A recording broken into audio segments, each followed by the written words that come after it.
Good morning. It's Mutia Rukwaru from A Moment with Rukwaru channel.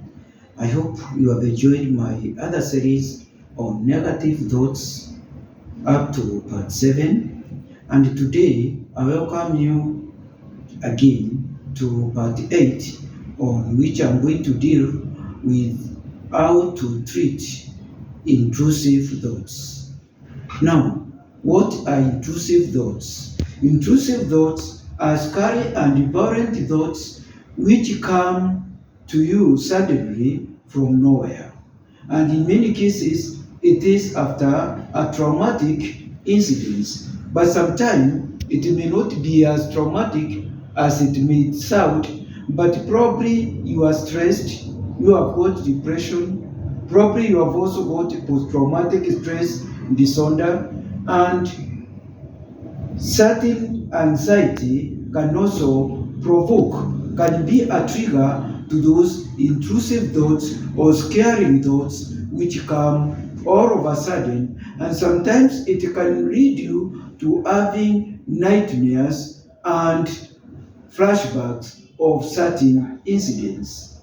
So today, I would like us to look on how do you treat these intrusive thoughts? How do you approach them? One, the way you handle intrusive thoughts is the exposure and responsive therapy. What does this mean? Now, when it comes to scary thoughts, it's just in your mind. And so what you do, you tell the patient to write down the thoughts, the images, and the objects which is scaring them, which is making them uncomfortable. And then after writing those objects, images, or thoughts, or telling you about the thoughts, what you do, you just expose them to the same things which they are getting scared. And then constant exposure is going to make them now build a resistance, and then finally they come to realize there is nothing to fear after exposure and response therapy. That is one of the treatment of intrusive thoughts. And this is also very important even when you have got children who are getting scared about certain things. You can use exposure therapy to help them to remove that anxiety. Second is the issue of medications. Medication of different types.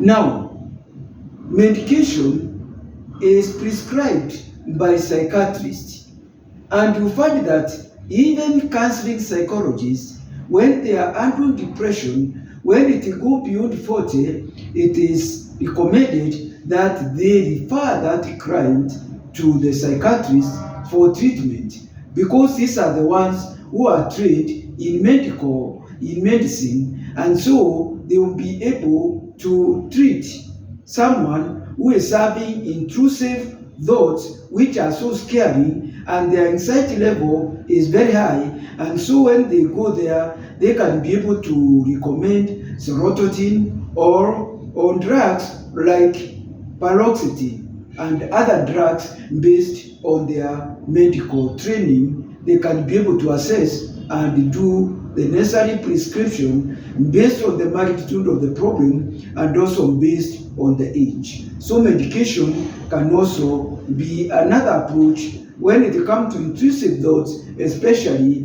when they have gone to high magnitude. And then another treatment is to use the cognitive behavioral therapy.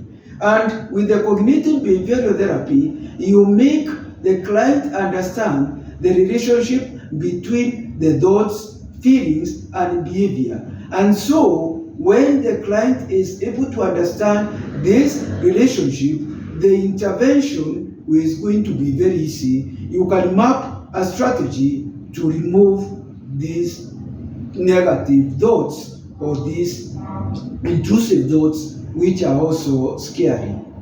And then number 4 is the aspect of positive approach. In this one, You just try to expose, to tell the client there is nothing to it. These are just thoughts, they are not a reality, and so you should not get scared. So this is giving them a positive approach. Tell them this is just a thinking, this just in your mind is not going to harm you.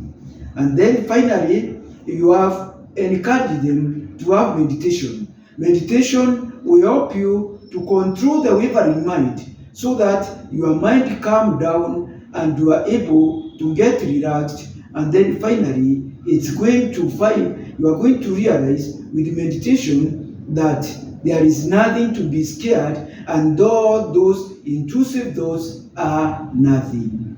Otherwise, thank you very much. I hope you have understood about the intrusive thoughts, the causes, which in many cases sometimes it is due to triggers, and then the treatment.